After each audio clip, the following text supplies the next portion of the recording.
Deputado, como é que um liberal, como o senhor é, enfim, firme liberal, pode conciliar a questão da abertura, da necessidade de Estado mínimo, com um Estado máximo, como foi esse Estado que a gente viveu, um Estado autoritário, uma ditadura militar? Como é que se coaduna esse liberalismo econômico com a questão política?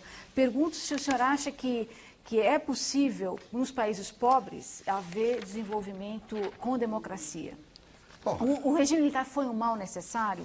O visto de hoje, o senhor acha que foi um erro naquele momento ou não? A chamada Revolução de 64 não foi uma revolução, foi uma contra-revolução.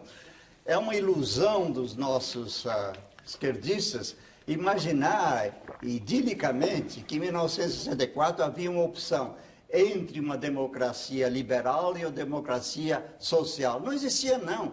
A opção entre dois autoritarismos. Seria o autoritarismo da esquerda. O Prestes dizia, nós ainda não estamos no poder, mas já estamos no governo.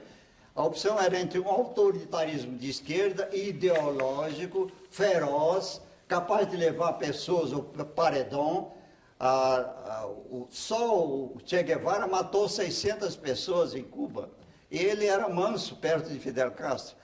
A opção era entre um autoritarismo feroz e ideológico, que levaria anos para se autodestruir, e um autoritarismo de direita envergonhado, encabulado, que toda hora falava em democracia, que procurava pelo menos manter o ritual de eleições, que procurava manter o Congresso aberto, que não falava em ditadura do proletariado. Essa era a real opção. Eu fico indignado quando a esquerda brasileira apresentar a situação de 64 como sendo uma opção entre duas belas formas de democracia. A democracia mais liberal e a democracia social um pouco mais intervencionista. Não era isso, não. Era uma luta ideológica que ocorria no mundo todo. E a opção era entre o autoritarismo de esquerda e o autoritarismo de direita. E o autoritarismo de direita é muito mais biodegradável, dura muito menos e é menos violento do que o autoritarismo de esquerda. Todos os principais ex-guerrilheiros que se lançam na luta política costumam dizer que estavam lutando pela democracia. Eu não tenho condições de dizer isso. Eu estava lutando contra uma ditadura militar, mas se você examinar o programa político que nos movia naquele momento, era voltado para uma ditadura do proletariado.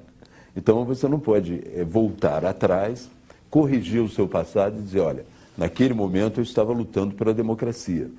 Havia muita gente lutando pela democracia no Brasil, mas não especificamente os grupos armados que tinham como programa esse processo de chegada a uma ditadura do proletariado. É a primeira grande visão do passado, né? É um primeiro ponto de separação do passado. Não, a luta armada naquele período não estava visando a democracia, pelo menos no seu programa.